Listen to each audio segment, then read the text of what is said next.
ఓం శ్రీ గురుభ్యో నమః. శుక్లాంబరధరం విష్ణుం శశివర్ణం చతుర్భుజం ప్రసన్నవదనం ధ్యాయేత్ సర్వవిఘ్నోపశాంతయే. శాంతాకారం భుజగశయనం పద్మనాభం సురేశం విశ్వాధారం గగనసదృశం మేఘవర్ణం శుభాంగం లక్ష్మీకాంతం కమలనయనం యోగిభిర్ధ్యానగమ్యం వందే విష్ణుం భవభయహరం సర్వలోకైకనాథం. శ్రీ గురుభ్యో నమః. మనం ఇప్పటి వరకు 30 శ్లోకములలో ఉన్నటువంటి నామార్థాలు తెలుసుకుంటూ వచ్చాం. ఇవాళ 31వ శ్లోకాన్ని చూద్దామండి. అమృతాంశుద్భవో భాను శశబిందు సురేశ్వర ఔషధం జగత సేతు సత్యధర్మ పరాక్రమ. అమృతాంశుద్భవ భాను శశబిందు సురేశ్వర ఔషధం జగత సేతు సత్యధర్మ పరాక్రమ. ఇవి ఈ శ్లోకంలో మనకు కనిపించేటువంటి నామాలు. అమృతాంశుద్భవ, అమృత అంశు ఉద్భవ. కాబట్టి అమృతాంశు అన్నప్పుడు అమృత తుల్యమైన దాన్ని దేన్నైనా సరే అంటే నశించనటువంటి దానిని అమృతాంశు అని అంటే దాని నుంచి ఉద్భవించినది అన్న అర్థం వస్తుంది. నాశనం అనేది నశించలేనటువంటిదైన దాని నుండి ఉద్భవించినది అంటే అటువంటి దానికి కూడా నాశనం ఉండదని కదా అర్థం. ఇక్కడ చంద్రుడి గురించి చెప్తున్నారట. అమృతాంశు ఉద్భవ అన్నప్పుడు చంద్రుడి పుట్టుక గురించి చెప్పడమాట. అంటే మథనం, అమృతం కోసం మథనం జరుగుతున్నప్పుడు పర్వత మథనం, అక్కడే కూర్మావతారంలో చంద్రుడి పుట్టుక కూడా అంటే మనకి సూర్య చంద్రులు కావచ్చు, సృష్టి కావచ్చు, అందరూ దేవతలందరూ అక్కడే ఉద్భవించారు అని మనకు పురాణ కథల ద్వారా అర్థమవుతుంది. కాబట్టి అటువంటి సమయంలో క్షీరసాగర్ మథనం జరుగుతున్నప్పుడు శ్రీ కూర్మావతారుడుగా ఉండి, పరమాత్మే కదా కూర్మావతారం ఎత్తాడు అని అనుకుంటున్నాం. ఆ కూర్మావతారుడుగా ఉన్న ఆయన అమృతాంశు అయితే ఆయన ద్వారా ఉద్భవించిన చంద్రుడిని అమృతాంశుద్భవ, అమృతాంశూద్భవ అని అంటున్నారు. ఎందుకు ప్రత్యేకంగా అమృత తత్వాన్ని చంద్రుడికి జోడించి చెప్పడం అని అంటే మనం ఇదివరకు కూడా తెలుసుకున్నాం. చాలా రకమైనటువంటి ఔషధ గుణములున్న మొక్కలన్నీ కూడా ఎదగడానికి చంద్రకాంతి దోహదపడుతుంది. అంటే అంత చల్లటి ఆ కిరణాలే, చంద్రకిరణాలే ఆరోగ్యానికి కారణమవుతున్నాయి లేదా అనారోగ్యాలను పారద్రోలుతున్నాయి. కాబట్టి ఆ చంద్రకాంతిని మనం అమృతతత్వంతో కూడినదిగా చెప్పుకోవడం జరుగుతుంది. అంతే కదా. ఒకసారి శరీరానికి హాని కలిగించేది ఏదో జరిగితే దాన్ని తిరిగి బాగు చేసుకోవడానికి వాడుకునేవే ఔషధాలు. అంటే పాడైపోయిన దాన్ని తిరిగి బాగు చేస్తుంది లేదా బాగున్న దాన్ని ఎప్పటికీ ఆరోగ్యంగా నిలబెడుతుంది. అలాగే అంటే కేవలం ఔషధ గుణాలున్న మొక్కలనే కాదు, మనం తీసుకునే ఆహార పదార్థాల్లోకి ఆ శక్తిని, వాటన్నిటినీ కూడా అంటే ఉదయకాలంలో సూర్యరశ్మి ద్వారా వృక్షాలు లేదా ఆ మొక్కలు ఎదుగుతూ ఉంటే వాటిలో ఉండే మనకి కావలసిన పుష్టిని, శక్తిని అందించే శక్తి చంద్రకిరణాలకే ఉంటుందట. కాబట్టి ఆ విధంగా కూడా అంటే ఈ భౌతిక శరీరాన్ని పెంచి పోషించడానికి అవసరమైనటువంటి శక్తికి కారణమైన అంటే శక్తి కావలసినటువంటి ఆహార పదార్థాలన్నీ కూడా ఆ విధంగా పుష్టిగా ఎదగడానికి దోహదపడుతున్నది. కాబట్టి అమృతతత్వంతో చంద్రకాంతిని, చంద్రుడిని పోలిక చెప్పడం అనేది జరుగుతుందన్నమాట. అంతటి అంటే మనకి ఆరోగ్యం కావాలి, మనకి శక్తి కావాలి, పుష్టి కావాలి, మనం ఎప్పుడూ కూడా సంతోషంగా ఆనందంగా ఉండాలని ఆలోచించేది ఎవరు? ఆ జగత్పిత కదా. కాబట్టి ఆ పరమాత్ముడు మన కోసం తన ద్వారా అంటే తన నుంచి సృష్టి చేసిన మన కోసమే తన ద్వారానే ఇది కూడా సృష్టి జరిపించి, సూర్యచంద్రులను కూడా సృష్టి జరిపించి వారి ద్వారా మన మనుగడకు కారణమవుతున్నాడు. అంటే మనం చక్కగా ఏ ఇబ్బంది లేకుండా ఈ జీవనాన్ని సాగించటానికి మనకి ఉపయోగపడుతున్నాడు అన్న అర్థాన్ని మనం ఇక్కడ గ్రహించవచ్చు అన్నమాట. అందుకనే భగవద్గీత శ్లోకంలో పుష్ణామి చౌషధి సర్వ సోమో భూత్వా రసాత్మక. సోమ అన్నప్పుడు చంద్రుడు, రసాత్మక అంటే ఈ ఔషధ గుణాల్లో ఉన్న సారం ఏదైతే ఉందో పుష్ణామిచ ఔషధి సర్వ, అన్ని ఔషధములలోనూ ఆ ఔషధ గుణానికి కారణమైనటువంటి చంద్రుడిగా ఉన్నది నేనే అని శ్రీకృష్ణ పరమాత్మ భగవద్గీతలో చెప్పడం జరిగిందనమాట. అదేవిధంగా అమృతాంశోద్భవ అని అన్నప్పుడు మరొకటి ఏం చెప్తున్నారంటే, ఆ పరమాత్మ యొక్క మనస్సు నుండి ఉద్భవించిన వాడట చంద్రుడు. ఆ విధంగా కూడా చెప్పబడి ఉందట. కాబట్టి అదేవిధంగా ఇంకొక అర్థం కూడా ఎలా చెప్తున్నారంటే, అమృతము అంటే ప్రాణాన్ని నిలిపేది అనే అర్థం వస్తుంది కదండి. ఆ ప్రాణాన్ని నిలపడం అంటే ప్రస్తుతం భౌతికంగా ఉన్న మనకి ముఖ్యమైనది ఏంటి? నీరు. నీరు లేనిది ఏ పనైనా జరుగుతుందా మనకి? తాగే నీరు దాహాన్ని తీర్చడం దగ్గర నుంచి, మనం వండుకునే ఆహార పదార్థాలకు ఉపయోగపడటం దగ్గర నుంచి నీటితోనే మన జీవన ప్రయాణం సాగుతూ ఉంటుంది. కాబట్టి ఇక్కడ అమృతాంశోద్భవ అన్నప్పుడు అలాంటి జలములన్నిటినీ కూడా ఈ భూతలము మీద పానీయము రూపంలో జలాలన్నిటినీ కూడా సృష్టించి తద్వారా ప్రాణాధారమైనటువంటి శక్తులన్నీ కూడా ఉండి మన మనుగడకి కారణం అవడానికి ఉపయోగపడుతున్న పరమాత్మ. ఎందుకంటే పరమాత్మ సృష్టే మనం అనుభవిస్తున్న ప్రతిదీ. కాబట్టి ప్రతి సృష్టికి వెనుక మూల కారణం ఒకటి ఉంటుంది. కాబట్టి ఆ విధంగా చూసుకున్నప్పుడు ఇక్కడ జలములు అంటే నీటి సంపద ఏదైతే ఉందో మనకి సముద్రాల్లో కావచ్చు, నదులలో నదీ ప్రవాహాలు కావచ్చు, చిన్న చిన్న సెలయేరులో, కోనేరులో అంటే సహజ సిద్ధంగా ఏర్పడుతున్నవన్నీ, మనం తవ్వుకునేటువంటి చెరువులు అలా కాకుండా సరే అక్కడైనా సరే మనం తవ్వుతున్నాం అంతే, అందులో నీటినైతే పుట్టించట్లేదుగా. నీరు అనే ఒక పదార్థాన్ని సృష్టించింది పరమాత్మ. ఆ నీటిలో ఉన్న ప్రాణశక్తి ద్వారా జీవి మనుగడ కొనసాగాలి అన్న ఉద్దేశంతో. మనం అక్కడికే కాదు కదా, జంతు సంపద అంతటికి కూడా నీరు ముఖ్యమే. కాబట్టి ఆ విధంగా జలస్వరూపముగా, అందుకే కూర్మావతారం, మత్స్యావతారం రెండూ కూడా జలాన్ని ఆధారం చేసుకున్న అవతారాలే కదండి. ఆ విధంగా చూసుకున్నా కూడా అక్కడ అంటే ఈ రెండు అవతారాల ప్రస్తావనని గమనించవచ్చు. వాటి యొక్క ఆవశ్యకత మన జీవన విధానంలో ఎంతవరకు ఉంది అంటే అది లేనిదే అసలు జీవితాన్ని ఊహించుకునే అవకాశం ఉందా? కాబట్టి సృష్టిని సృష్టిస్తూనే సృష్టికి అవసరమైన ప్రతిదాన్ని ఇంత సూక్ష్మంగా ఆలోచించి ఇవ్వగలిగిన పరమాత్మని మనం కోరుకోవడానికి ఏముంటుంది? సృష్టిని రచిస్తున్నప్పుడే దానికి అవసరపడే సదుపాయాలన్నిటినీ, సౌకర్యాలని, ప్రకృతి వనరులని ఇవ్వాలని, తద్వారా ఆ మనుగడ సాగాలని ఆశించిన పరమాత్మకి ఇంకేదో కావాలని అడిగే అర్హత మనకుందా? అంటే మనం అడిగేది అసలు మనకి తెలుస్తుందా? ఆయనకే తెలుసు కాబట్టి కదా ఆయన ఏం కావాలో అవన్నీ రచించేసి ఇచ్చేసేస్తున్నాడు. మళ్ళీ మనం ఏదో అడగడం అనుకుంటే అది మన యొక్క అజ్ఞానపు ఆలోచన మాత్రమే.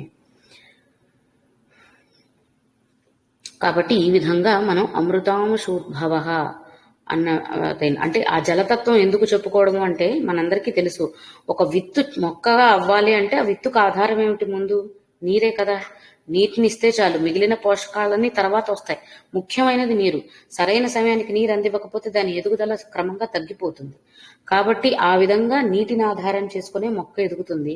అది ఎదిగి ఫలించిన తర్వాత, పుష్పించిన తర్వాత మనందరికీ ఉపయోగపడుతుంది. అదేవిధంగా నవమాసాలు తల్లి గర్భంలో ఉండే శిశువు కూడా ఆ నీటిని ఆధారం చేసుకుని ఆ నీటి ద్వారా తన ప్రాణవాయువుని తీసుకుంటూనే తల్లి గర్భంలో తన ఎదుగుదలను కొనసాగిస్తాడు. మనిషి పుట్టుక నీటితోనే మొదలవుతుంది, నీటితోనే కొనసాగుతుంది, నీటితోనే ముగుస్తుంది. అందుకనే కదా అసలు బీజం తల్లి గర్భంలోకి ప్రవేశించడానికి ముందు నీటి ద్వారా ప్రవహించి ఆ తర్వాత అక్కడ దొరికేటువంటి ఆహార పదార్థాల్లో ప్రవేశించి ఆ ఆహారాన్ని తండ్రి అనబడే వ్యక్తి సేవించటం ద్వారా తండ్రిలో ప్రవేశించి ఆ బీజశక్తి తద్వారా తల్లికి చేరి బిడ్డగా మొలకెత్తుతుంది. కాబట్టి నీటి నుండే మొదలవుతుంది ప్రాణశక్తి. ఆ నీటిలోనే అంటే మనం ఏమంటారు, అంత్యదశల్లో కలిసిపోయిన తర్వాత కూడా అస్థికలని నీటిలో కలిపే ఆనవాయితీ మనందరికీ ఉంది. ఎందుకంటే ఆ నీటిలో పుట్టిన బీజము, జీవము మళ్ళీ ఆ నీటిలోనే కలిసి ప్రవహిస్తూ ఉంటుంది. అంతం లేదు కదా. ఆత్మకి అంతం లేదు, శరీరానికి అంతం ఉంది. కాబట్టి ఆ ఆత్మస్వరూపం తిరిగి తాను సంచరించి వచ్చినటువంటి నీటిలోనే ప్రవహించాలని అందుకే ఏం చెప్తారంటే కాశీ గంగలో అస్థికల కలపడం కంటే కూడా ఆ జీవి బ్రతికినన్నాళ్ళు, ఉన్నన్నాళ్ళు ఏ నది నీటిని తాగి ఎదిగాడో, జీవించి ఉన్నాడో ఆ జీవం, ఆ నీరు ప్రాముఖ్యమైనదని చెప్తారండి. అన్నిటికంటే పవిత్రమైనది గంగా నది కాబట్టి గంగా నదిలో అస్థికలు కలపాలనే ఆనవాయితీ మనకు ఉంది. కానీ అందరికీ ఆ వెసులుబాటు ఉండకపోవచ్చు, లేదా ఆర్థిక స్థితిగతులు కుదరకపోవచ్చు. ఇప్పుడు కాలంలో అయితే అందరూ వెళ్ళగలుగుతున్నారు అనుకోండి. ఒకప్పుడు అంత దూరం ప్రయాణం చేయడం కూడా సాహసమైన విషయం కదా. కాబట్టి మొట్టమొదటి ప్రాధాన్యతగా ఉన్నది వాళ్ళు బ్రతికినన్నాళ్ళు ఏ నది నీళ్లు తాగి తిని ఎదిగారో ఆ నది ముఖ్యమండి. ఆ నదిలో ముందు వారి అస్థికలు కలపాలి అనేది అసలైన ఆనవాయితీ.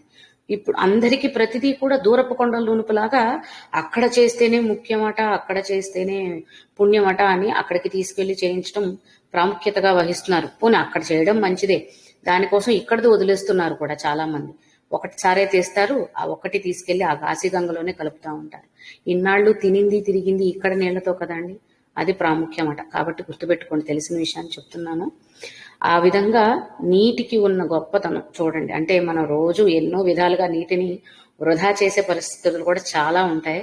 కానీ ఆ నీటికి ఉన్న పవిత్రత కూడా చూడండి. భగవంతుడి ద్వారా ఆ నీటి ఉద్భవం ఎందుకు జరిగింది, దాని ద్వారానే జీవం మొలకెత్తటానికి, ఎదగడానికి, ఆ ఎదిగేటప్పుడు కావలసిన శక్తి పొందటానికి, తరువాత ఆ జీవి మనుగడ సాధించటానికి ఇన్ని విధాలుగా పుట్టుకకి కారణమైన దాని దగ్గర నుండి మళ్ళీ అంత్యేష్టి వరకు కూడా, అంత్యదశ వరకు కూడా నీటి యొక్క ప్రాముఖ్యత ఎంత ఉంది.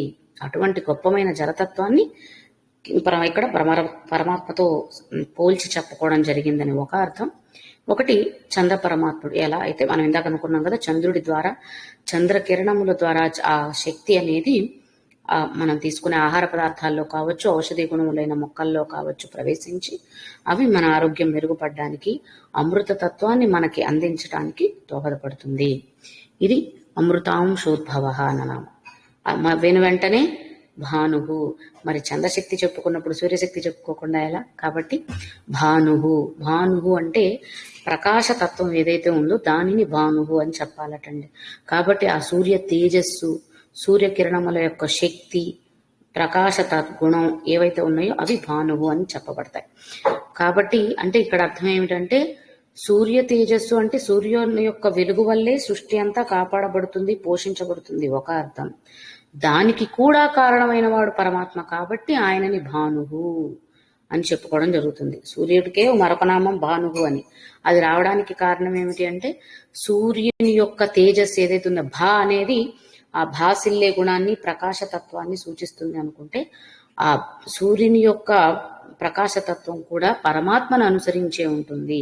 పరమాత్మ ద్వారా పొందబడినదై ఉన్నది కాబట్టి పరమాత్మని ఇక్కడ, లేదా ఆ ఆదిశేషుణ్ణి అలంకరించి ఉన్నటువంటి విష్ణు పరమాత్మని భానువు అని సంబోధించుకోవడం జరుగుతుందన్నమాట.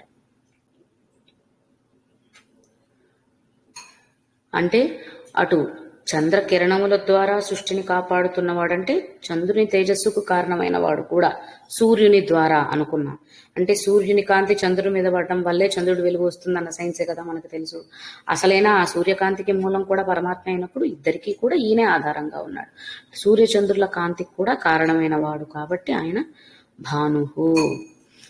ఎలా అయితే సూర్యకాంతి ఒక వస్తువు మీద పడినప్పుడు ఆ వస్తువు యొక్క విశేషము, లక్షణము, గుణము, ఆకారము మనకి తెలుస్తుందో, అంతే కదా. వెలుతురులో ఉన్నప్పుడే వస్తువును గుర్తించగలుగుతాం, చీకట్లో గుర్తించలేం కదా. కాబట్టి ఆ వెలుతురు ఆ వస్తువును గుర్తించడానికి ఎలా అయితే ఉపయోగపడుతుందో, పరమాత్ముని యొక్క తేజస్సు, ఆ కాంతి కూడా మనలో ఉన్న అజ్ఞానాన్ని చెరిపివేసి ఆత్మజ్ఞానం మేలుకునేలా చేస్తుంది. ఆ ఆత్మజ్ఞానంతోనే తిరిగి ఆయన్ని మనం చూడగలుగుతాము. చూడాలన్నా కనీసం ఒక ఏమంటారు ఆలోచన అయినా సరే మనకు కలుగుతుంది అన్నమాట. తరువాత శశబిందుహు. మనం శశి అని చాలా మంది అడిగారు కదండి. శశి కాదు, శశానే కరెక్ట్ అవుతుంది. శశబిందుహు. బిందువు అన్నప్పుడు ఒక బిందు రూపంలో మనం చెప్పుకుంటున్నాం.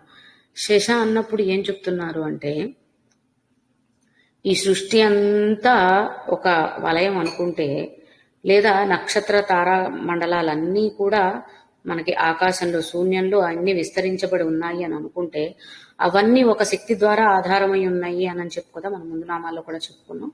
వాటికి బిందు స్థానంలో ఉన్నది పరమాత్మ శక్తి. అంటే ఒక వృత్తానికి మధ్యలో ఉన్న ఒక కేంద్ర బిందువుని ఇదే కేంద్రం ఈ వృత్తానికి అని ఎలా చెబుతాము అంటే, ఆ కేంద్ర బిందువు నుండి వృత్తాన్ని ఏ విధంగా అయినా సరే రచించగలం. అదే విధంగా ఈ సృష్టి మొత్తానికి కేంద్ర బిందువుగా ఉన్నది పరమాత్మ. ఆయన నుండి ప్రసరిస్తున్న శక్తి కిరణముల ద్వారానే అన్ని మండలాలు కూడా ఆయా స్థానాలలో సక్రమంగా ఉండగలుగుతున్నాయి అని చెప్పడం కోసం శేష బిందువు అని ఒక అర్థాన్ని తీసుకోవచ్చు.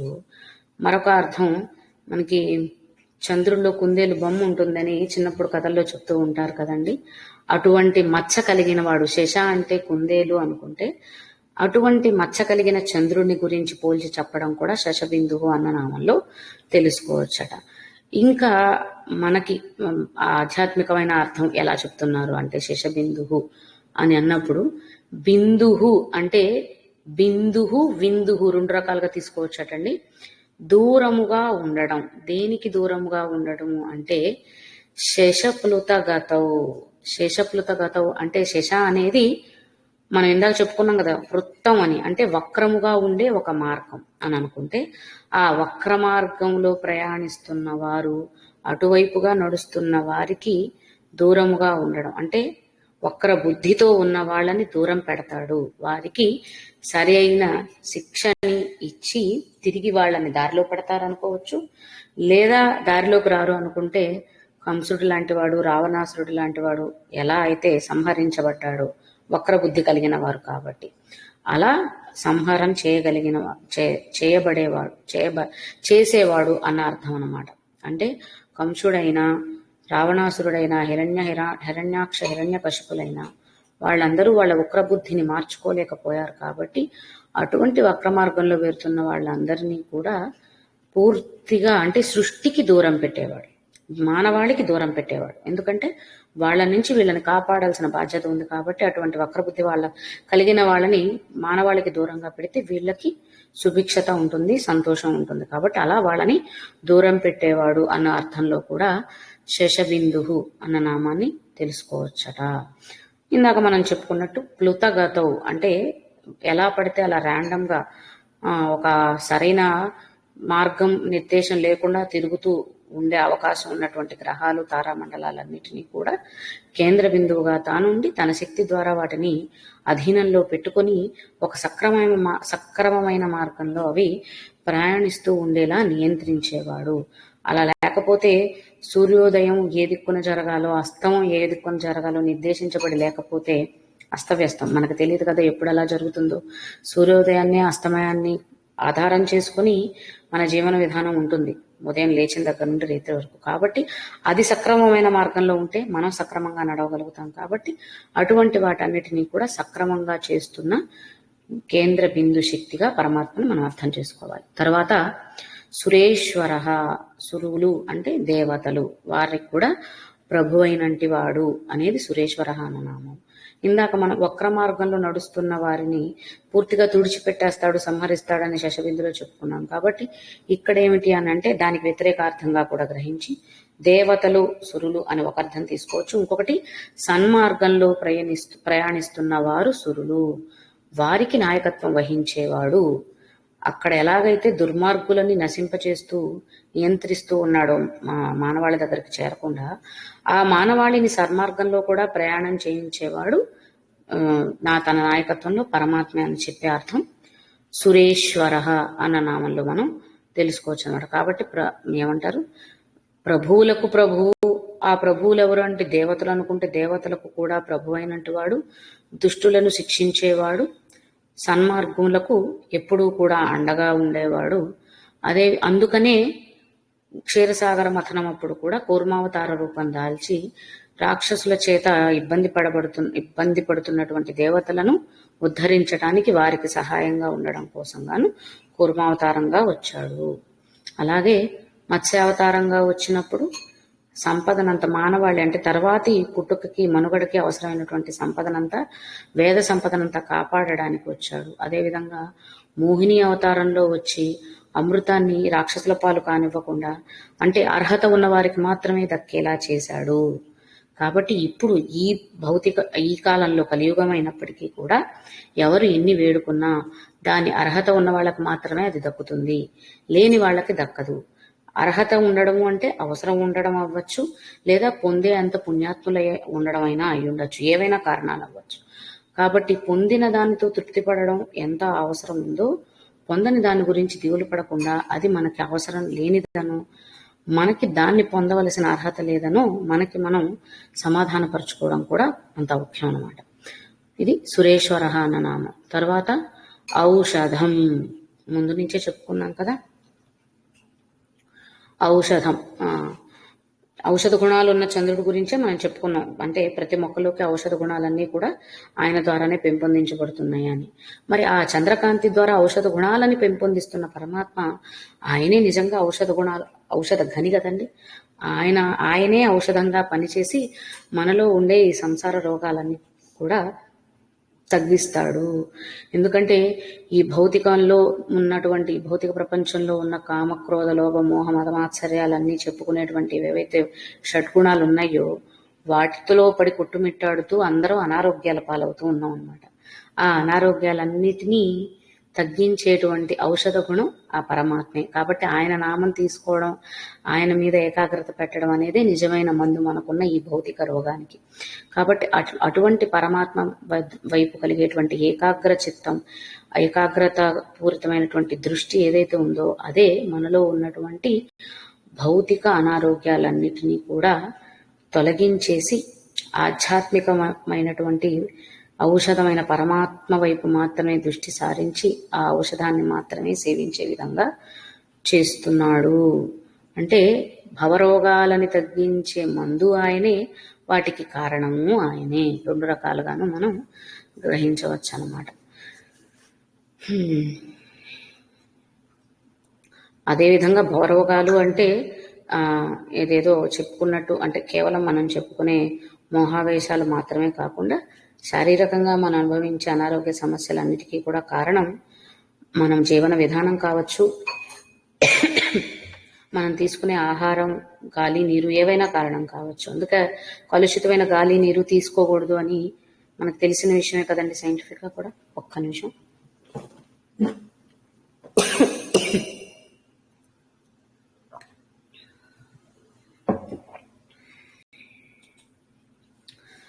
కాబట్టి పరిశుభ్రమైన గాలిని, నీటిని, ఆహారాన్ని ఆయన అందిస్తే ఆధునికీకరణలో పడిపోయి వాటినన్నిటినీ కలుషితం చేసుకుంటూ, హైబ్రిడైజ్ చేసుకుంటూ అనారోగ్యానికి కారణమైనటువంటి ఆహారాలని మూలమయ్యే విధంగానే పంటని పెంచుకోవడం మనం చేస్తున్నాం.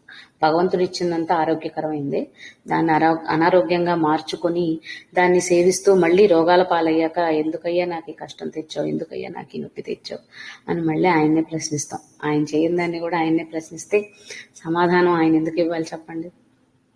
ఆ విధంగా ఔషధీ గుణములున్న వన సంపదని, ప్రకృతి సంపదను ఇచ్చి మనల్ని కాపాడుతున్నవాడు ఈ భవరోగములనే వాటి నుండి కాపాడే ఔషధము తానై ఉన్నవాడు, దివ్య ఔషధము అని అన్నమయ్య కీర్తనలో కూడా వస్తుంది కదండి. కాబట్టి ఆ విధంగా మన అన్ని రకాల వ్యాధులకి ఒకటే మందు పరమాత్మ నామం లేదా పరమాత్మ యందు ఏకాగ్రత.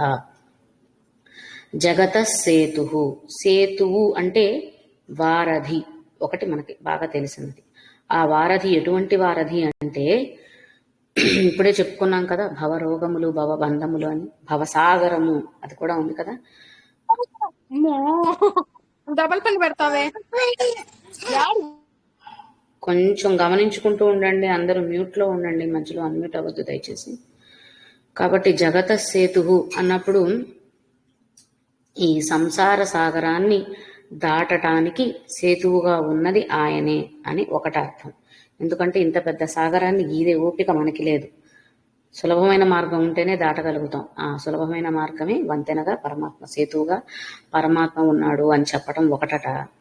ఇంకొక సేతువుకి అర్థం ఏమిటి అంటే, సేతువుకి రెండు రకాల అర్థాలు. ఒకటి వారధిగా ఉండి ఈ ఒడ్డు నుండి ఆ ఒడ్డుకు తీసుకెళ్తున్నవాడు అని. ఇంకొకటి మంచి, చెడు, సుఖం, దుఃఖం అంటే ఫిల్టరేషన్ అనమాట. రెండింటిని సపరేట్ చేసేది. ఇప్పుడు వంతెన భూమికి అనువుగా ఉండి నీటి నుంచి సపరేట్గా ఉండేటట్టు. ఇప్పుడు వంతెన అనేది లేకపోతే నీరే ఆధారంగా చేసుకుని నీటిలోనే నడవలసి వస్తుంది.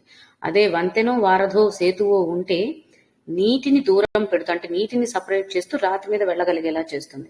ఆ విధంగానే సుఖ దుఃఖాలను సపరేట్ చేస్తూ మంచి చెడులకి మధ్యంతరంగా అంటే ఒక బ్యారియర్గా ఉండేవాడు అనమాట, అవరోధంగా ఉండేవాడు జగత్తు కోసం. జగత సేతు కదా, జగత్తులో మంచి చెడులకు మధ్య ఆ ఏమంటారు అడ్డుతెరగా అడ్డుగోడగా ఉన్నవాడు. దాన్ని కూడా పక్కకి తొలగించుకొని మనం వెళ్ళిపోతున్నాం చెడు వైపు అనమాట. ఆయన ఫిల్టరేషన్ చేస్తున్నాడు, ఆయనే ఫిల్టర్గా కూడా ఉన్నాడు, కానీ అది కూడా మనం గమనించలేకపోతున్నాం. కాబట్టి ఆ మంచి చెడులకి మధ్య అడ్డుగోడగా ఉంటూ ఎవరికి ఈ మంచి చెడులు అడ్డుగోడ బోధపడుతుంది అంటే ఎవరైతే ఆయన వైపే దృష్టి సారించగలిగి ఆయన మార్గంలోనే ప్రయాణం చేస్తున్నారో మరి అటువంటి వారికి మళ్ళీ చెడు అంటకుండా ఆయన అడ్డుగోడగా ఉన్నాడు. మనకి కాదనమాట. ఎందుకంటే మనకి ఎంతసేపటికి ఈ భౌతిక విషయాల వైపు ఉన్నంత ఆసక్తి పరమాత్మని చూసుకోవాలి లేదా మోక్ష సాధన చేయాలి అని వైపు ఉన్నది. కాబట్టి అటువంటి సాధన, కోరిక, ఆశ ఉన్న వారికి ఈయన సేతువుగా ఉండి ఆ చెడు అనేది ఏది వీరికి అంటనివ్వకుండా వాటి యొక్క వాసన కూడా తగలకుండా కాపాడుతాడు. కాబట్టి వారు ఎప్పుడూ కూడా ఆ సన్మార్గంతో, సద్బుద్ధితో, సదాలోచనతో పరమాత్మ కోసం మాత్రమే వాళ్ళ జీవితాన్ని అంకితం చేసినట్టుగా పరమాత్మని సాధించటమే వాళ్ళ జీవన ధ్యేయంగా సాగించి వెళ్ళగలుగుతారు. అంటే మనం వేసే ప్రతి అడుగులో, పరమాత్మ వైపు వేసే ప్రతి అడుగులో అండగా ఉంటాడు అని ముందు నుంచి తెలుసుకుంటున్న అర్థాలకే ఇంకా బలాన్ని చేకూర్చే నామం అన్నమాట. ఎవరైతే మనం ముందు ఔషధం అని చెప్పాం, ఆ నిజమైన ఔషధ గుణమునే ఉన్న పరమాత్మని అర్థం చేసుకున్న వాడికి పరమాత్మ నామం తప్ప మరొకటి ఉండకూడదు. అలా ఉండకుండా ఉండాలి అంటే ఆయనే ఆ బాధ్యత కూడా తీసుకొని మరొక యావో మరొక దాని మీద ఆశో కోరికో కలగకుండా మనల్ని చూసుకుంటాడు, మనకి గనక గట్టిగా భగవంతునితో పట్టు కుదిరినప్పుడు. అందువల్ల ఆయనని జగత సేతువు అని అంటారట. అదేవిధంగా ఇంకొక అర్థం ఎలా చెప్తున్నారు, ఈ మంచి చెడులకు ఫిల్టర్ ఉంటుందని అన్నప్పుడు మన సాధనని బట్టి మనకి ఫలితాన్ని, మంచిని బట్టి మంచి, చెడుని బట్టి చెడు ఫలితాలను అందించే బాధ్యత కూడా తీసుకున్నవాడు. కాబట్టి ఆయన జగత సేతు. ఎందుకంటే కర్మఫలాల నుంచి అనుసరించి మన మంచి చెడులు ఉంటాయి మన వ్యవహారాలు. కాబట్టి మంచి జరిగినప్పుడు మంచి ఫలం, చెడు చేసినప్పుడు చెడు ఫలం. అంటే పాపపుణ్యములు రెండింటినీ అనుభవించక తప్పదు కదా ఉన్నప్పుడు.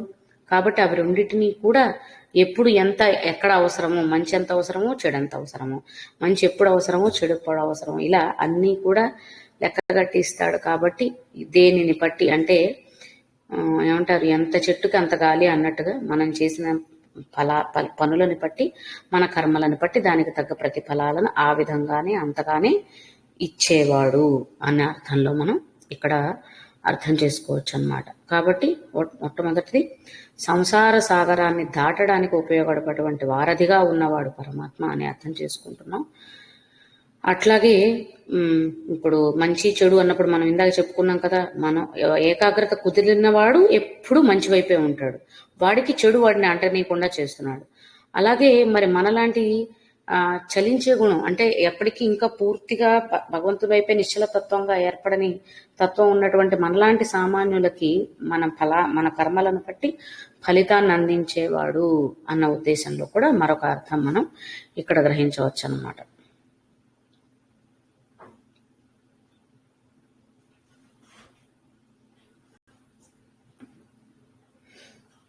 సత్యధర్మ పరాక్రమ, తర్వాత నామం సత్యధర్మ పరాక్రమ. సత్యము, ధర్మము, పరాక్రమము అనేవి గుణములు కదండి. అంటే అటువంటి అన్ని సకల కళ్యాణ గుణములు కలిగినటువంటి వైభవమూర్తి పరమాత్మ అని చెప్పే ఒక అర్థం. అన్ని సత్యము, ధర్మము, పరాక్రమము అంటే సత్యమైనదే శాశ్వతమైనది, ధర్మము మాత్రమే ఉన్నది, అధర్మము కానటువంటిది, పరాక్రమమే ఉన్నది. కానీ అంటే ధైర్య సాహసాలు కావచ్చు, ఇంకేమైనా కావచ్చు. మరి ఇంతటి సృష్టిని కాపాడేవాడికి పరాక్రమమే ఉంటుంది కానీ పిరికితనం ఉండదు కదా. కాబట్టి ఆ విధంగా ఆయన సత్యధర్మ పరాక్రముడు అని చెప్పటం ఈ నామం యొక్క ఉద్దేశం. ఇది ఎప్పుడు సదా ఎల్లప్పుడూ కూడా ఆయన ధర్మగుణమును కలిగిన వాడయ్యే ఉంటాడు, ఎల్లప్పుడూ ఆయన పరాక్రమాలను ప్రదర్శిస్తూనే ఉంటాడు, సృష్టిని కాపాడడం కోసం, అజ్ఞానులకి జ్ఞానబోధ కలిగించడం కోసం, దుర్మార్గులను శిక్షించడం కోసం. కాబట్టి సత్యము అంటేనే శాశ్వతమైనది, ఎల్లప్పుడూ ఉండేది. కాబట్టి ఎల్లప్పుడూ ఉండేటువంటి ధర్మగుణాన్ని, పరాక్రమాన్ని కలిగిన వాడు పరమాత్మ.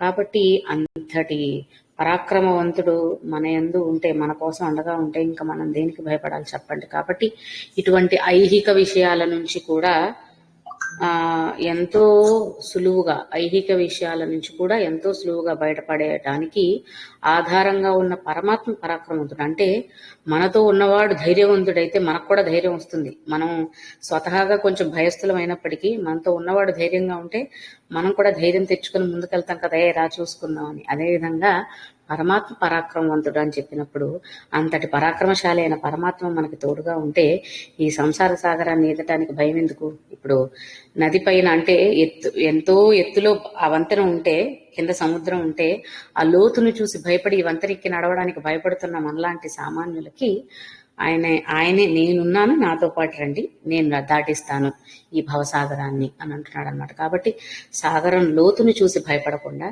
సాగరానికి పైన వారధిగా ఉన్న పరమాత్మని చూసి ధైర్యంగా ఈ సంసారాన్ని మనం నడవాలి.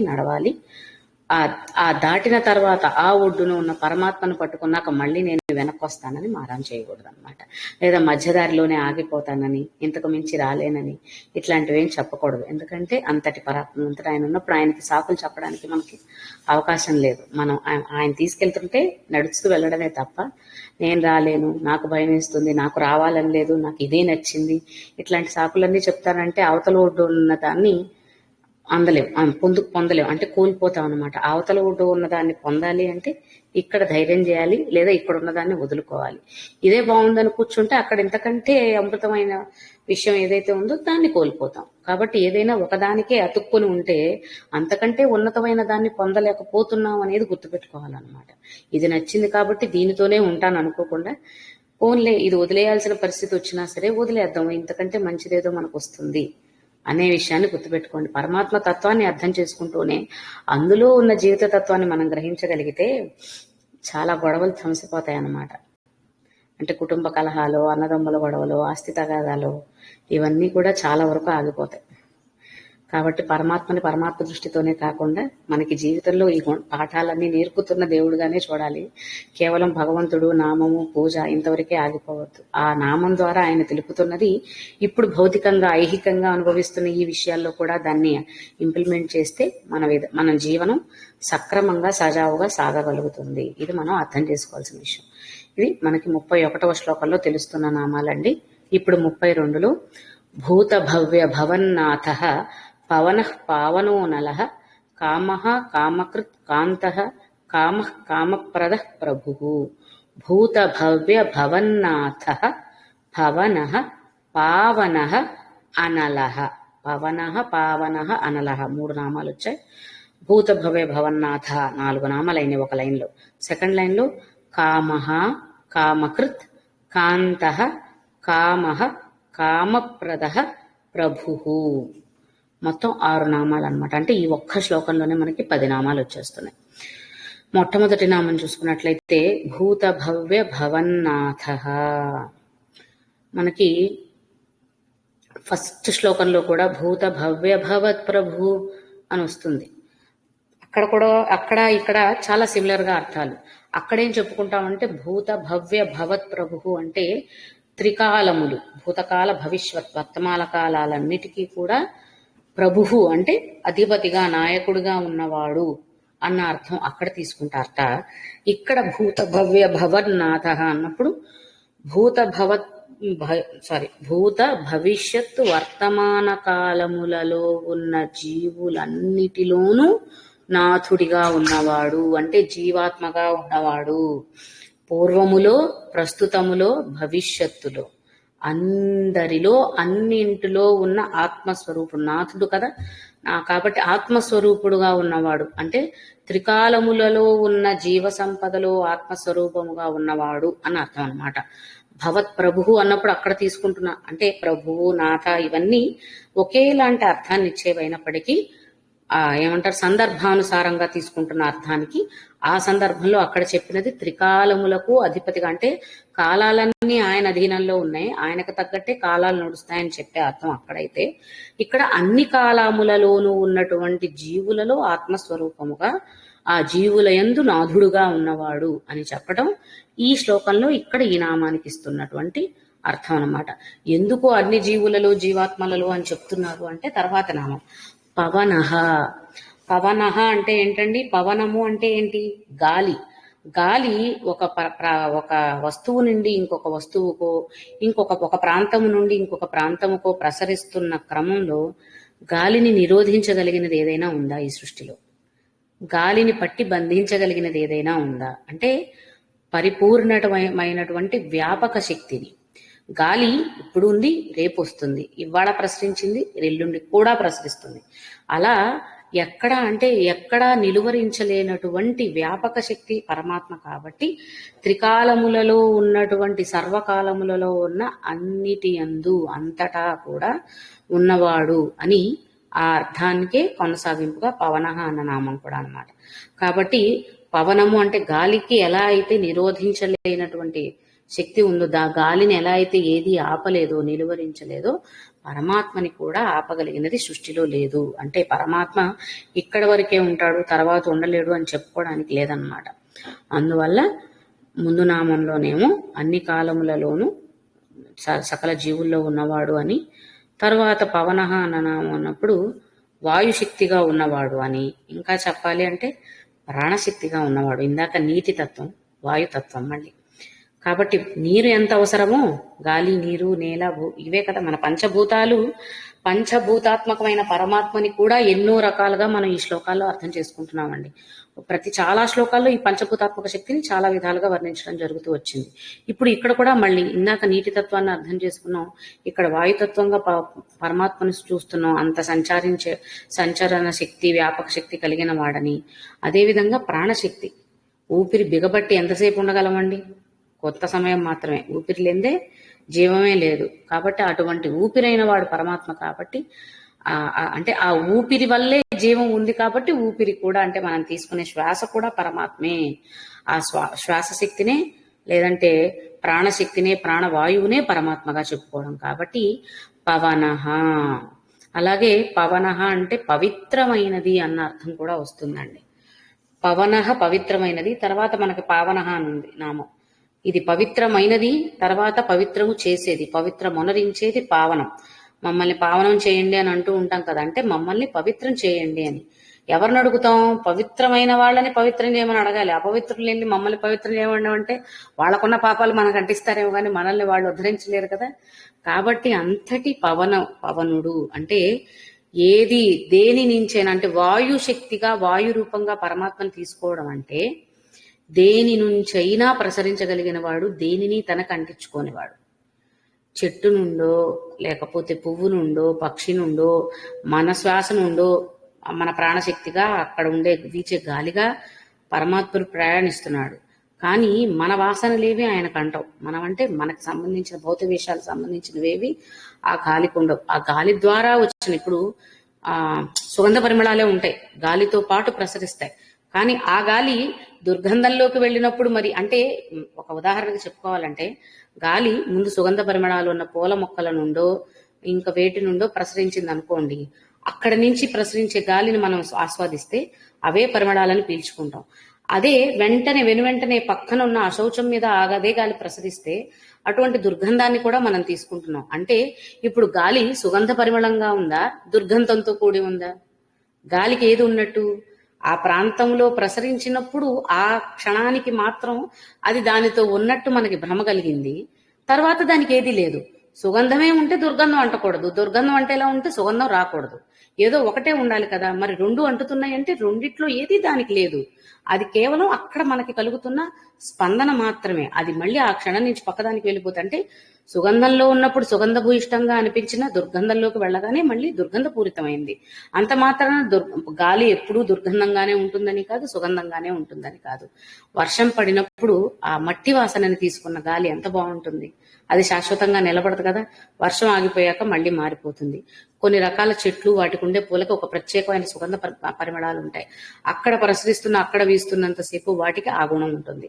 అదే గాలి పక్కకు వెళ్ళి మరొక చెట్టు కింద అది ప్రసరిస్తున్నప్పుడు దానికి సంబంధించిన లక్షణాలను అది పొందుతుంది. అంటే ఎక్కడైనా నిలకడ లేకుండా ఎంతగా వ్యాపించినప్పటికీ కూడా దేన్ని స్థిరంగా అంటిపెట్టుకుని ఉండట్లేదు. అవన్నీ కూడా శాశ్వతమైనవి కాదనమాట, అశాశ్వతములే. ఆ విధంగా పరమాత్మ కూడా మనకి దేని ద్వారా ప్రసరించినా ఏది అంటని వాడు. కాబట్టి ఆయన పవనుడు, పవిత్రమైన వాడు, అతి పవిత్రమైన వాడు. అంతటి పవిత్రమైన వాణ్ణి పావనం చెయ్యండి అయ్యా నన్ను కూడా అని ప్రార్థిస్తే మనం కూడా పావనులం అవుతాము. పవనుడి ద్వారా పునీతమయ్యే వాళ్ళము కాబట్టి మనం పావనులము అని చెప్పబడచ్చు అయినప్పుడు అన్నమాట. కాబట్టి ఏ అడ్డు లేనివాడు, ఏది అంటనివాడు, ఆ విధంగా పవిత్రముగా ఉన్నవాడు పరమాత్మ కాబట్టి పవనః అని ప్రాణశక్తిగాను వాయు రూపంగాను పవనః అన్న నామంలో చూసాము. తర్వాత పావనః అన్నప్పుడు ఏ విధంగా అయితే అంటే ఇప్పుడు ఇందాకే మనం చెప్పుకున్నట్టు గాలి రూపంలోనే తీసుకుంటే ఎక్కడో తీసుకున్న సుగంధ పరిమళాలు ఆ గాలి అక్కడితో ఆపేయకుండా కొంచెం ముందు దాకా వచ్చి మనం కూడా వాటిని ఆస్వాదించేలా చేసింది కదా. అంటే ఆ పరిమళాన్ని మన వైపు దాకా తీసుకొస్తున్నవాడనమాట. కాబట్టి ఆయన పావనుడు అంటే పవిత్రమును చేసేవాడు, అంతటినీ పవిత్రము చేసేవాడు. తన పావన శక్తిని, తన పవిత్రత ఏదైతే ఉందో దాన్నే అందరికీ ఇస్తున్నవాడు. అది మనం ఎలా చూస్తామనేది మన దగ్గర ఆలోచన మనల్ని బట్టి ఉంటుంది అనమాట. కాబట్టి అన్నిటినీ పవిత్రము చేయవాడు అంటే ఆ పరమాత్మ స్పర్శ తగిలినంత మాత్రము చేతనే, ఆ పరమాత్మ మన గురించి ఆలోచించినంత మాత్రముననే పావనములో అయిపోయే వాళ్ళము మనం అన్నమాట ఆయన చేత. కాబట్టి లోకాలన్నిటినీ పవిత్రము చేయువాడు కాబట్టి ఆయన పావనుడు కూడా అవుతున్నాడు. పవనుడు పావనుడు రెండు ఆయన అవుతున్నాడు అన్నమాట. కాబట్టి ఆ పరమాత్మ నామము, పరమాత్మ ధ్యానమే మన పాపములన్నిటినీ తొలగించి వేసి పవిత్రము చేస్తుంది. మన పాప పుణ్యాలన్నిటినీ తగ్గించేసి పవిత్రము చేస్తుంది, లేదా మోక్ష మార్గాన్ని సూచిస్తుంది, మోక్షానికి కారణమవుతుంది. ఆ విధంగా పరమాత్మ పావనుడు అని చెప్పబడుతున్నాడు.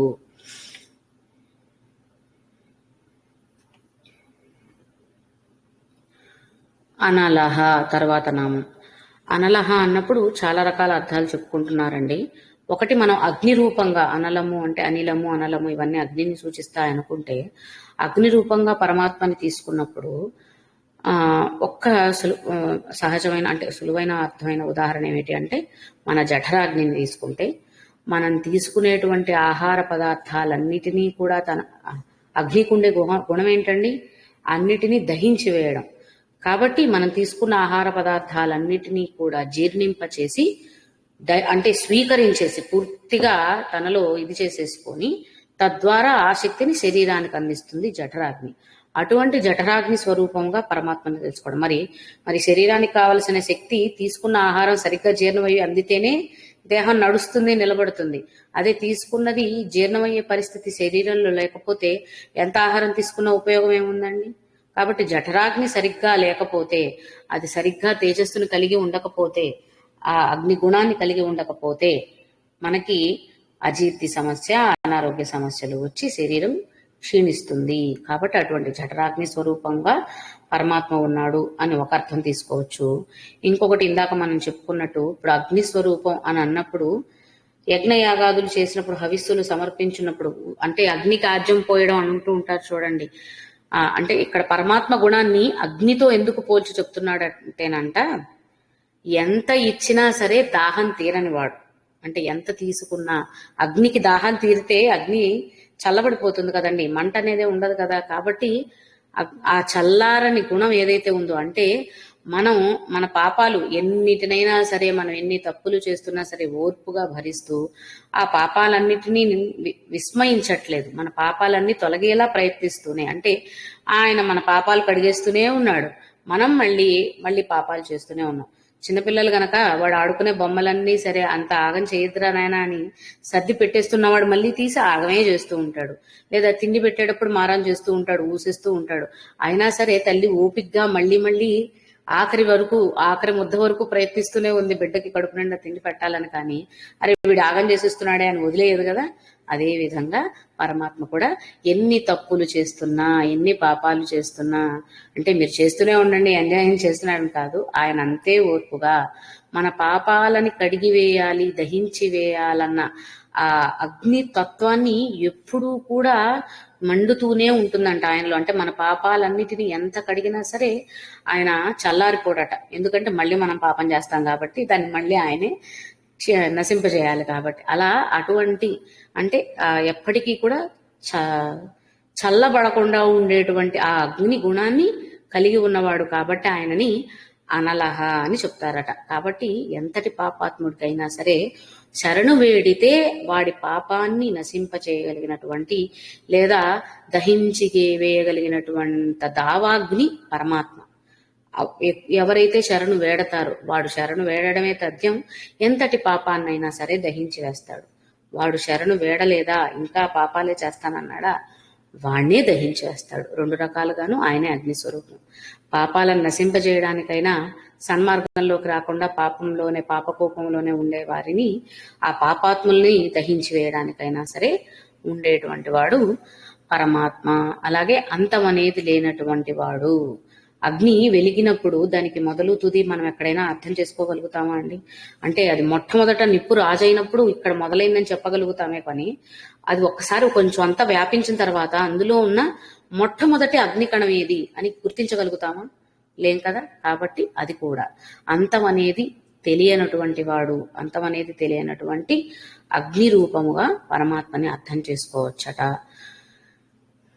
ఇంకా ఇందాక మనం చెప్పినట్టు ప్రాణశక్తిగా ఉంటాడు అని ముందు అర్థంలో ముందు నామాల్లో తెలుసుకున్నాం. కాబట్టి ఎవరైతే ఆ పరమాత్మనే చేరాలన్న తపనతో మోక్ష మార్గం కోసమో తప్పించి అల్లాడిపోతూ ఉన్నారో వారిని ఎప్పుడెప్పుడు తనకు దగ్గరికి చేర్చుకోవాలా అన్న కుతూహలంతో ఆయన కూడా ఉంటాడట.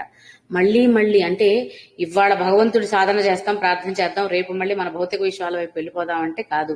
నిజంగా ఎవరికైతే ఆ మేల్కొలుపు వచ్చిందో అటువంటి వారిని తిరిగి మళ్ళీ ఈ భౌతిక విషయాల వైపు వెళ్ళనివ్వకుండా వాళ్లల్లో నిత్యం పరమాత్మ తత్వాన్నే జ్వలింపచేస్తూ ఉంటాడట. అందువల్ల కూడా ఆయన అనలహ అని చెప్పబడతాడట. కాబట్టి అనలహ అనేది తృప్తి లేనటువంటి ఒక స్థితిని తెలిపే నామం అండి. తృప్తి లేనటువంటి అంటే దేనికి తృప్తి లేని?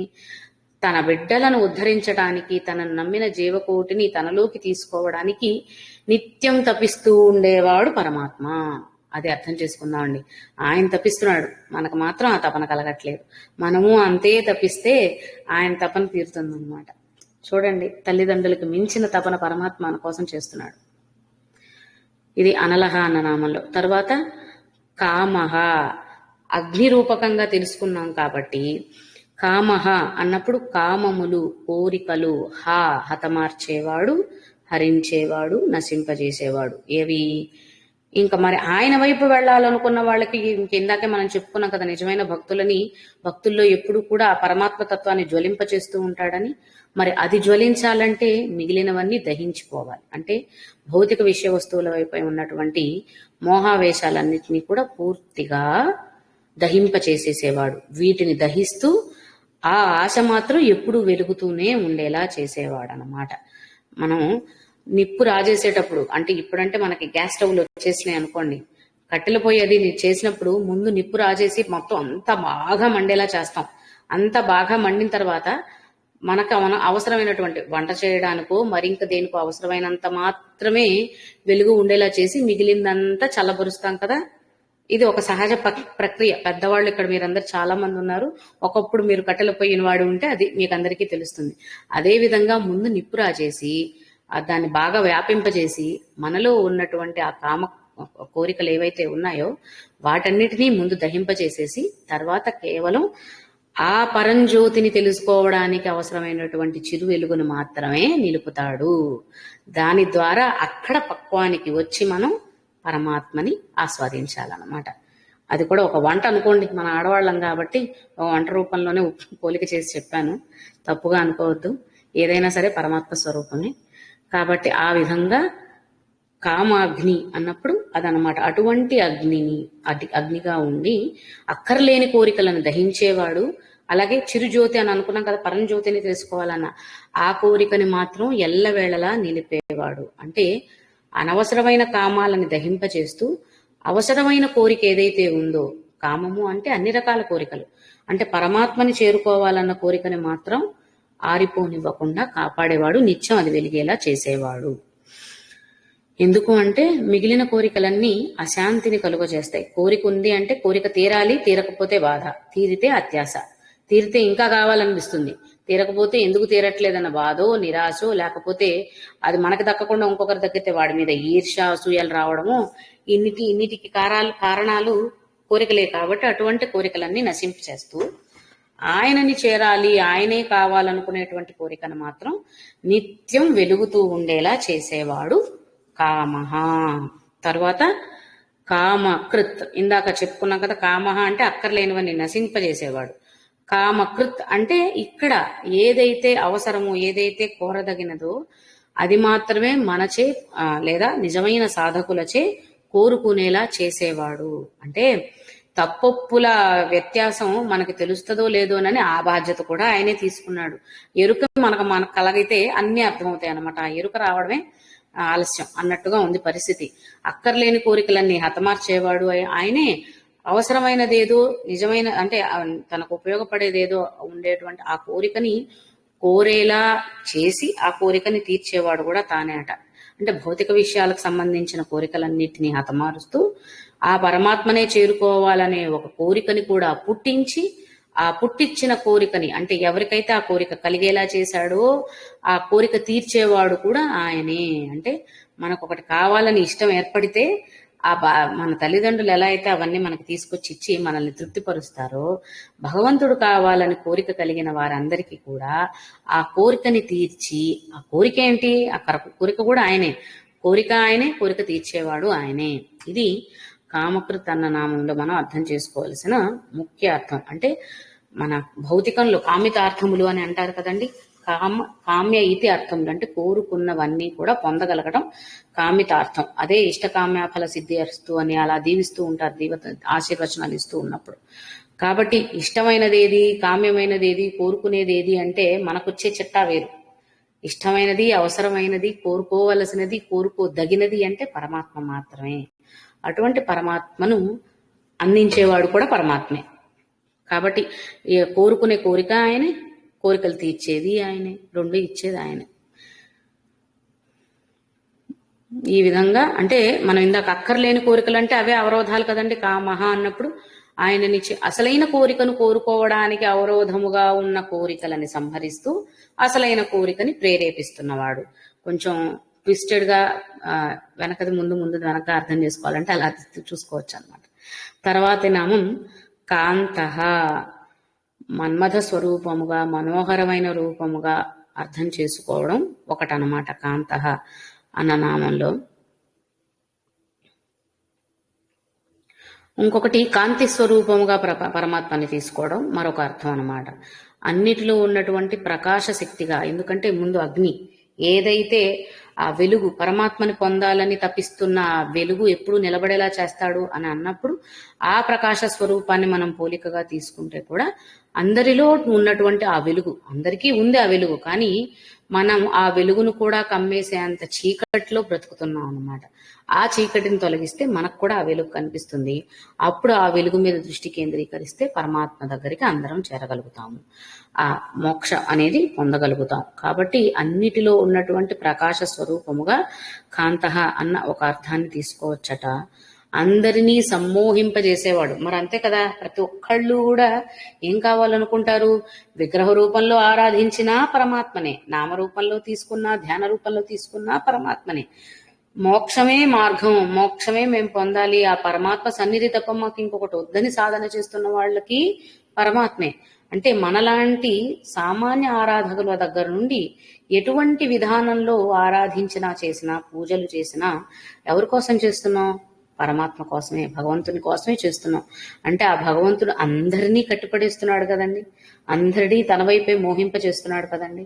అందువల్ల ఆయన కాంతః అంట. ఈ శబ్దాన్ని నుంచి అంటే తన వైపు మోహింపజేయడం, తన వైపు ఆకర్షింపజేయడం, ఆకర్షణ శక్తిని చూపించేది నామం కాంతః. కాబట్టి దీని నుంచే తెలుగులో మనం చెప్పుకునే అయస్కాంతం అన్న శబ్దం కూడా ఏర్పడిందట. కాంత అనేది తన వైపు మోహింప చేయడం అనే ఒక గుణం అన్నమాట. అయస్కాంతం అంతే చేస్తుంది కదా, లోహాలన్నిటినీ తన వైపు చేస్తుంది. భూమి ఆకర్షణ శక్తి అని చెప్పుకుంటున్నాం, అవన్నీ కూడా ఇవే చేస్తున్నాయి అన్నమాట. ఆ విధంగా పరమాత్మ కూడా మనోహర రూపాన్ని దాల్చి అందరినీ సమ్మోహనం చేస్తూ తన వైపే ఆకర్షిస్తున్నాడు.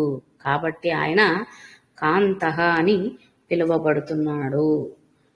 లేదా మనం చెప్పుకునేటువంటి కృష్ణలీలలు కావచ్చు, ఇంకేవైనా కావచ్చు, ఈ నామాలకి అనుసంధానంగానే ఆ లీలలు, వర్ణనలు అన్ని సులువుగా మనలాంటి భక్తులందరూ అర్థం చేసుకోవడానికి చెప్పబడినవేనండి. అవన్నీ నిజాల అబద్ధాలు లేదా అవే నిజమన్న భ్రమలో కూడా ఉండద్దు. ఎందుకంటే బాహ్య సౌందర్యాలు బాహ్య విషయానికి సంబంధించినవి శాశ్వతమైనవి కానప్పుడు అవి మాత్రమే చేస్తాం, అందులోనే పరమాత్మని చూస్తాం అన్న భ్రమలో ఉంటే మనం భౌతికంగానే ఉన్నట్టు కదా. ఇంకా కూడా ఆ బాహ్య విషయాలకే ప్రయారిటీ ఇస్తూ ఆ వేడుకలు చేసుకునే విధానాలు కావచ్చు, ఏవైనా సరే అక్కడికే పరిమితం అవ్వద్దు. వాటి ద్వారా భగవతత్వాన్ని అర్థం చేసుకోవడానికి ఇంకొక అడుగు ముందుకు వేయడానికి ప్రయత్నించాలి. కానీ ఈ వేడుకల్లోనే సంబరాలు చేసేసుకుంటూ అక్కడే ఉండిపోతాం అనుకుంటే భగవతత్వం ఆ వేడుకల్లో లేదు కదా. ఆ ఆనందాల్లోనూ ఆ కథలు వినటంలోనూ అవన్నీ ఆ నాట్యాలు చూడడంలో అక్కడితో ఆగిపోవట్లేదు. ఆయన ఏమంటారు, భగవతత్వాన్ని భగవత్ లక్షణాలను చెప్పడానికి రకరకాల భావాలు భావనలు ఎవరికి తోచిన వారు వారి వారి విధానాల్లో భక్తులకు అర్థం అందజేయడానికి ప్రయత్నించారు. తద్వారా భగవంతుడిని తెలుసుకోమని, ఈ అందించిన దాంతోనే ఆనందించమని, అందులోనే తిరుగుతూ ఉండమని కాదనమాట. కాబట్టి ఆ విధంగా ఆయన కాంతః అవుతున్నాడు అనమాట. అలా ఎంతో మందిని, అంటే మనకి త్యాగరాజ కీర్తనల్లో త్యాగరాజుని సమ్మోహింపజేసిన రామచంద్రుడైనా ఆయనే, అన్నమాచార్యుని కీర్తనలో అన్నమయ్య ద్వారా వెంకటేశ్వర నామాలు తీసుకోబడిన కాంతుడు ఆయనే. అలాగే శబరి ద్వారా శబరి భక్తిని తన వైపుకు మళ్లించుకున్నవాడు ఆయనే. ఈ విధంగా ఎలా చూసుకున్నా కూడా ఆ పరమాత్మ కాంతః అని చెప్పబడుతున్నాడు. తర్వాత కామః, ఇందాక మనం కామః అన్నాం, ఆహా హరించేవాడు. ఇక్కడ కామః విసర్గతో కూడిన కామ శబ్దం, ఇది ప్రేమ స్వరూపముగా. ఇందాక మనం కామకృతిలో చెప్పుకున్నాం కదా, కోరదగినది అని, కోరబడేది కోరదగినది అని, అలాంటిదన్నమాట. అటువంటి ప్రేమ స్వరూపముగా మనకి ఎవరైతే ధర్మార్థ కామ మోక్షములను ధర్మబద్ధమైన అర్థమును మాత్రమే ఆర్జిస్తూ తద్వారా దానిని ఏమంటారు సరైన విషయ వస్తువుల కోసం మాత్రమే వాడుతూ ఆ తరువాత తప్పనిసరిగా మోక్ష మార్గంలో ప్రయాణించే వారు ఎవరైతే ఉన్నారో అటువంటి వారిచే కోరబడేవాడు అని చెప్పడానికి, అధర్మ మార్గంలో వెళుతూ అక్రమార్జన చేస్తూ వాటితో గుడులు కట్టించినా లేతే వాటితో బ్రహ్మాండమైన పూజలు చేయించినా ఆయన వారికి దక్కడట. ధర్మ అర్థ కామ మోక్షములు అంటే ధర్మపూరితముగా మాత్రమే ఈ మూడిటిని ఆశించి అనుభవిస్తున్న వాడికి మాత్రమే దక్కుతాడు. ఇది ఎప్పటికీ మనం గుర్తుపెట్టుకోవాల్సిన విషయం అన్నమాట. కాబట్టి చాలా మంది ఏం చేస్తారు, అధర్మబద్ధంగా వ్యాపారాలు చేయడము, ఉద్యోగాలు చేయడము, అక్రమమైన మార్గంలో ధనాలు సంపాదించడము, లంచగొండితనము, ఇట్లాంటివన్నీ చేసేస్తూ చక్కగా ఒక దేవాలయానికి వెళ్ళి దాన ధర్మాలు చేసేసి అన్నదానాలు ఇంకేవో చేసి లేకపోతే పెద్ద ఎత్తున భగవంతుడికే నగలు ఆభరణాలు తయారు చేయించి ఇచ్చేసేస్తే పుణ్యం వచ్చేస్తుందని అనుకుంటారు. అవ్వదండి. మనం పాపపు సంపాదన ఆ భగవంతుడికి ఎందుకండి? ఆయన పుణ్యార్జన చేయమని చెప్తున్నప్పుడు మన పాపపు సంపాదనని ఆయనకు మళ్ళీ తిరిగి ఆభరణంగా చేయించిస్తే సంతోషిస్తాడా పరమాత్మ? అవ్వడు కదా. అదే పుణ్యార్జనతో సంపాదించింది చిన్న బండరాయి అయినా సరే ఆ రాయిలో ఆయన నిన్ను చూసుకుంటున్నానన్నా కూడా ఆ రాయిలోనే ప్రత్యక్షం అవ్వగలిగిన వాడు పరమాత్మ. అంతే తప్ప పాప సంపాదనతో పాపార్జనతో అక్రమార్జనతో సంపాదించిన కోట్లతో వజ్రవైఢూర్యాలతో పొదిగిన ఆభరణాలు ఎన్ని తయారు చేయించినా తుచ్చప్రాయమే. వాటి ద్వారా మన పాపం తొలగిపోయింది అనుకుంటే కూడా అంతకు మించిన అజ్ఞానం మరొకటి లేదు. కాబట్టి సంపాదించిన ప్రతి రూపాయి కూడా ధర్మబద్ధమైనది ఉండాలి. దేనికోసం దాన్ని వెచ్చిస్తున్నామో ఆ కోరిక ధర్మబద్ధమైనదై ఉండాలి. అప్పుడు మాత్రమే మనిషి మోక్ష మార్గం వైపు అడుగెడబడతాడు. అప్పుడు మాత్రమే మోక్ష మార్గం వైపు తన ఆలోచన చిగురిస్తుంది. లేకపోతే ఇంకా ఇంకా కావాలనే కదా అనుకుంటాం. ఇవాళ లాటరీ వేస్తే ₹1,00,00,000 వచ్చింది, మళ్ళీ రేపు లాటరీ వేద్దాం ఇంకా వస్తుందేమోనని ఈ డబ్బులతో మళ్ళీ మళ్ళీ లాటరీ వేస్తూ ఉంటే చివరికి ఏమవ్వచ్చు, మొత్తం నష్టపోవచ్చు. కాబట్టి ఒకటి పొందామని తృప్తి పడకుండా ఇలా వచ్చింది కాబట్టి ఇంకా ఇంకా పొందటానికి ఏం చేయొచ్చని మళ్ళీ మళ్ళీ అక్రమ మార్గాలు ఎత్తుక్కుంటూ అందులోనే వెళుతూ ఉంటే అక్రమాలోచనలు చేస్తూ ఉంటే ఎప్పటికైనా సరే అలా డబేల్మని కింద పడిపోయే పరిస్థితి వస్తుంది అనమాట. కాబట్టి అటువంటి దుస్థితికి రానివ్వకుండా జాగ్రత్త పడాలి. అటువంటి ధర్మబద్ధులకు అందేవాడు, వారిచే కోరబడేవాడు అన్న అర్థం కామః అన్న నామలో తీసుకోవచ్చు. తర్వాత కామప్రదః, మరి అటువంటి వారి చేత కోరబడుతున్నవాడు అంటే వారు కోరినవన్నీ కూడా ఇవ్వాలి కదా. ఇచ్చేవాడే కామప్రద. ప్రద అంటే ప్రసాదించేవాడు. ధర్మబద్ధులైన వారి చేత కోరబడిన వాడు అంటే న్యాయమైనవి ఇవ్వవలసినవి మాత్రమే కోరేలా చేసేవాడు ఆయనే. ఆ చేసినది ఇచ్చేవాడు కూడా ఆయనే. కామకృత్, కామహ, కామప్రద అన్నీ కూడా ఒకేలాంటి నామాలు. అక్కర్లేని దాన్ని హరిస్తున్నాడు కామహాలో. తర్వాత కామహ, కామప్రదలు అవసరమైనది ఏదో అదే కోరబడేలా చేస్తూ కృత్ చేయబడేవాడు తాయనే. తద్వారా చేసేది మళ్ళీ కామహ, అందించేది కామప్రద, ఆ ఇచ్చేదే కాంతః అని అక్కడ చెప్తున్నాడు. అందుకంటే ఆకర్షించాలి కదా. ఇప్పుడు నీకు అది వద్దు అని ఒకటి పక్కన పెట్టేస్తే సరిపోయిందా? అది వద్దు అన్నప్పుడు నచ్చిందేదో లేదా ఇష్టపడేదేదో ఇంకొకటి ఎదురుగా పెడితేనే. ఇది వద్దన్నామంటే కావాల్సిందేదో ఇస్తేనే వద్దన్న దాని వైపు వెళ్లకుండా ఉంటాం. కావాల్సింది ఇవ్వకపోతే మళ్ళీ మళ్ళీ వద్దన్న దాని వైపే కదా వెళ్ళిపోతాం. ఇక్కడేమీ లేనప్పుడు రెండు ఉంటే ఇది వద్దంటే ఇది తీసుకోవడానికి ఉంది, ఒకటే పెట్టి అది కూడా వద్దంటే ఇంకేమైపోవాలి చెప్పండి మనం. కాబట్టి అక్కర్లేనిది తీసేస్తూనే అవసరమైంది చూపిస్తూ దీని వైపు నీ దృష్టి సారించు అని తన వైపే అంటే అవసరమైంది ఏది అంటే తాను, అది చూపించేది కామకృత్. ఆ తాను ఎలా ఉన్నాడు అంటే కాంతః అంటే ఆకర్షిస్తూ ఉన్నాడు. అంత ఆకర్షిస్తున్నాడు కాబట్టి దాన్నే కావాలని కోరుకునేలా చేస్తున్నాడు కామః. అదే ఇస్తున్నాడు కామప్రద. లేకపోతే మళ్ళీ మన దృష్టి మళ్ళుతుంది. కాబట్టి ఒకటే దృష్టి వైపు ఉండేలా మనల్ని ప్రోత్సహిస్తూ ప్రేరేపిస్తూ అక్కడే తాను కూడా ఉండి మనల్ని తన వైపు ఆకర్షిస్తూ అలా మనం ఆయన్నే పొందేలా చేస్తున్నాడు అనమాట. చూడండి ఎంత కష్టమో పరమాత్మకి. సృష్టి చేసేశాడు వదిలేశాడు అనడానికి లేదు. ఆ సృష్టిని అంతా నడిపిస్తూ అడుగడుగునా కాపాడుతూ ఎక్కడా దృష్టి మళ్ళకుండా చూసుకుంటూ మళ్ళీ తన వైపు దృష్టి వచ్చేలా చూసుకుంటూ దృష్టి మళ్ళకుండా ఉండడం, మళ్ళిన దృష్టిని మళ్ళీ ఇటువైపుకు తీర్చుకోగలగడం, అటువైపునే దృష్టి కేంద్రీకరించేలా చేసి మళ్ళీ తననే పొందాలనుకునేలాగా వాళ్లలో ఆ ఆశలు చిగురింపజేయడం ఎంత కష్టం చెప్పండి ఆయనకి పాపం. కాబట్టి ఇన్ని చేసేటువంటి పరమాత్మ కాబట్టి ప్రభువు. మరి ఆయనకే సాధ్యం అవుతుంది, మన వల్ల అవుతుందా? మన ఇంట్లో వాళ్ళనే మన మాటకు కట్టుబడి ఉండేలా చేయలేం.